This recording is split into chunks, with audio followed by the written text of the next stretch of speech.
Il n'y avait pas de nation algérienne avant la colonisation. Bon, voilà. Parce que c'est la France qui a fait l'Algérie. L'Algérie est une colonie depuis toujours.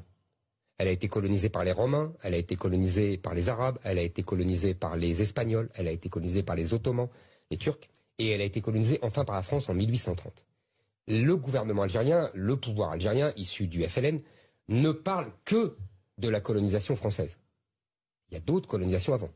Et en plus, il parle de la colonisation française pour uniquement parler de ses crimes.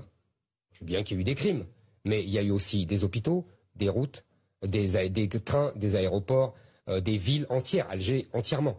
Si vous voulez, j'aimerais qu'on me donne pas 10, un hôpital laissé par l'Empire ottoman. Et après, on discutera. Donc ça, c'est une première chose. Maintenant, Emmanuel Macron n'a que ce qu'il mérite. C'est-à-dire que, pendant sa campagne de 2017, il a dit « La colonisation est un crime contre l'humanité ». Donc, les autorités algériennes se sont dit « Enfin, on trouve un président qui va faire repentance et qui va nous dire que la France doit s'excuser, se mettre platement en s'excusant de la colonisation, etc. » Les gens du FLN oublient qu'eux-mêmes sont des colonisateurs, puisque les Arabes sont des colonisateurs sur les Berbères. J'en sais quelque chose. Mes ancêtres étaient là avant. Et ils ont été colonisés par les Arabes. Donc c'est une suite de colonisation.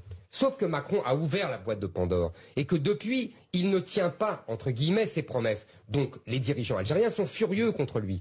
Et donc voilà, c'est de sa faute entièrement. Il ne leur parle pas franchement. Il faut leur parler franchement. Vous savez, les Algériens, moi je connais un petit peu, mes ancêtres en viennent.